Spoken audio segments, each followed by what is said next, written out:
Terkait duplik yang kami selesai bacakan tadi, kami hanya melakukan komplain terhadap replik dari penuntut umum, karena dalam replik penuntut umum mengatakan bahwa seluruh fakta persidangan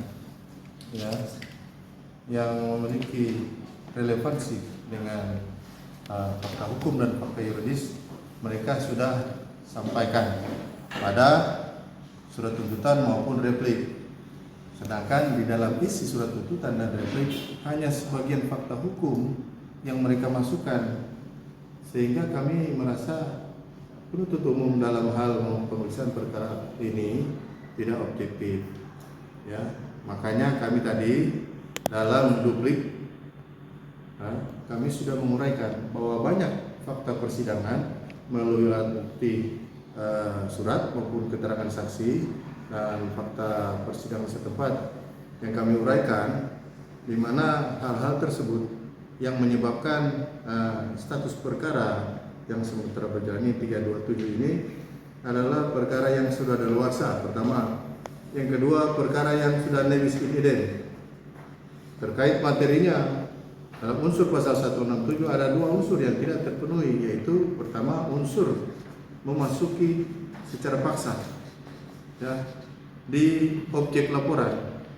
Nah, diketahui bahwa para terdakwa tidak pernah memaksa masuk ke dalam tanah itu, karena jauh sebelum pelapor korban mengaku memiliki tanah itu, para terdakwa sudah terlebih dulu berada di tanah objek laporan tersebut.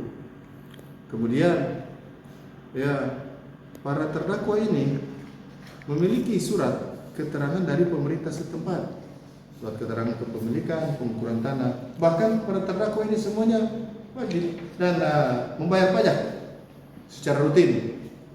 Bagaimana bisa dikatakan memaksa masuk ke dalam tanah pekarangan tertutup, rumah atau ruangan tertutup, sedangkan tanah itu adalah tanah kebun? Nah, menurut ahli pidana dan menurut bahasa Indonesia yang baik dan benar itu sudah jelas bahwa objek dalam pasal 167 ayat 1 itu adalah rumah, ruangan atau pekarangan tertutup. Jadi ahli mengatakan bahwa kebun tidak termasuk sebagai objek dalam pasal 167, sehingga unsur untuk memaksa masuk ke pekarangan, ke rumah, ke dalam ruang tertutup itu tidak terpenuhi. Ada unsur kedua lagi, yang unsur orang yang berhak. Jadi ketika kami uraikan alat bukti dalam persidangan, baik keterangan saksi maupun alat bukti surat, bahwa perkara ini adalah perkara persoalan sengketa tanah, kepemilikan tanah antara pelapor korban dengan terlapor, sehingga persoalan ini adalah persoalan perkara sengketa tanah, bukan perkara pidana. Yang maka selayaknya perkara ini diselesaikan melalui upaya hukum perdata, agar supaya diketahui siapa yang paling berhak atas tanah ini, barulah di situ bisa melangkah lebih lanjut. Jadi hal-hal yang itu yang tidak diungkapkan oleh penuntut umum dalam tuntutan maupun di dalam repliknya, sehingga tadi kami sudah menguraikan secara jelas tadi. Begitu juga perkara ini terdakwa Jemi Dirot terhadap perkara yang sama, objek yang sama, sudah pernah dituntut di pengadilan tahun 1999, putusannya bebas karena tidak terbukti bersalah. Kan rancu kalau saat ini mau disidangkan kembali, itu melanggar aturan hukum.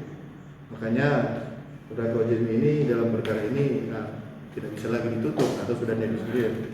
Sedangkan untuk terdakwa yang lain itu perkaranya sudah kadaluarsa, karena menurut keterangan saksi pelapor korban, mereka mengetahui para terdakwa menguasai menduduki tanah objek laporan sejak bulan Desember tahun 2017.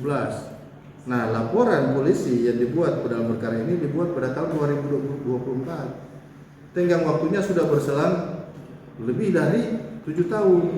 Sedangkan tenggang waktu daluarsa untuk perkara dengan tuntutan pasal 167 ayat 1 itu adalah dengan waktu daluarsanya hanya 6 tahun.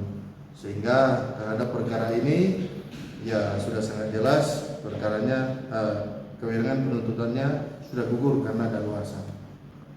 Jadwal untuk putusan ya hari Selasa minggu depan tanggal 9 ya, dengan agenda pembacaan putusan.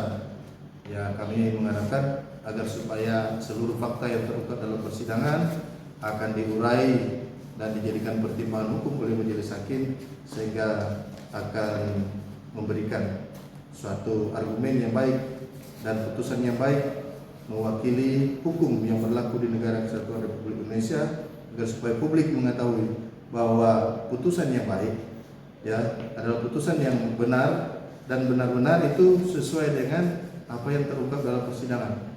Jadi kami hanya meminta kepada majelis hakim agar supaya putusannya itu benar-benar sesuai dengan hasil fakta dalam persidangan. Terima kasih.